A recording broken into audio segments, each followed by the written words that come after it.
Hi, I'm Jen Delaney. I'm a licensed professional counselor doing teletherapy. And today I wanted to talk about how the inner critic is a protector. Because when that inner bully gets going and when we start really beating ourselves up, it feels the opposite than a protector. It feels, painful. So the thing is if we have a part of ourselves beating ourselves up, that was created very early.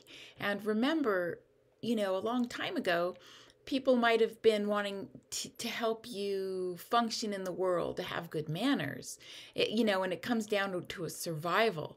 If you don't fit in with other people, you could be cast out. It goes way back in time. So there was a lot of parenting and coaching that was about shaming and criticizing. And who are we going to believe? Until we're age 12, we don't really think abstractly, or around 10, between 10 and 12, we develop the abstract thinking. But otherwise, we're thinking very concretely early in life. So if, if we're wrong, then parents must be right.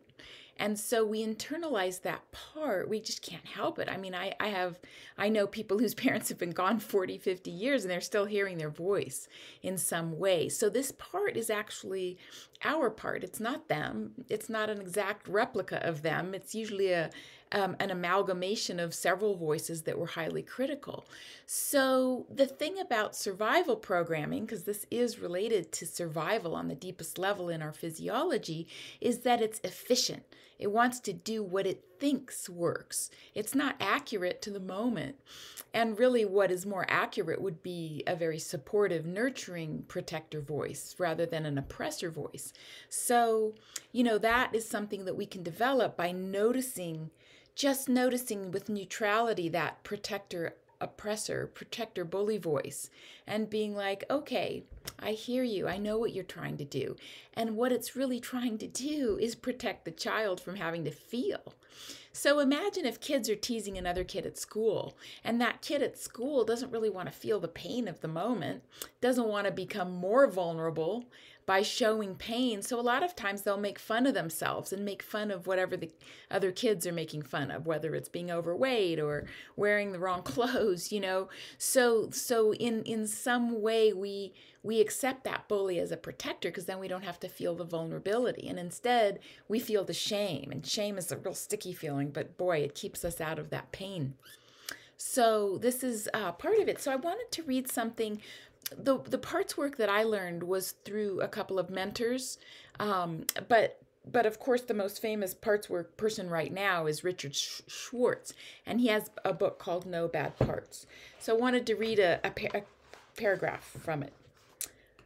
Parts are simply trying to keep us safe and are reacting to and containing other parts that carry emotions and memories from past traumas that we have locked away inside.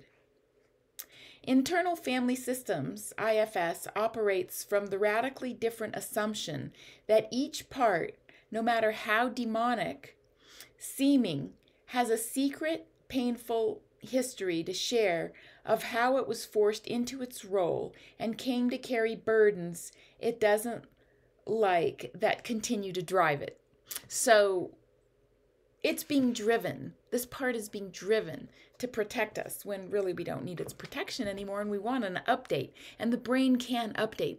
With all of this awareness, the brain can begin to update. So I do integrate parts work into the brain spotting that I do and into the therapy that I do, because it's really important to begin to allow these parts, whether it's a bully part, a child part, a nurturing part, to have a voice, so that it can be heard and it can calm down and things can realign in the brain and body. What is out of alignment can come into alignment. So take good care. Wishing you freedom, serenity, and joy.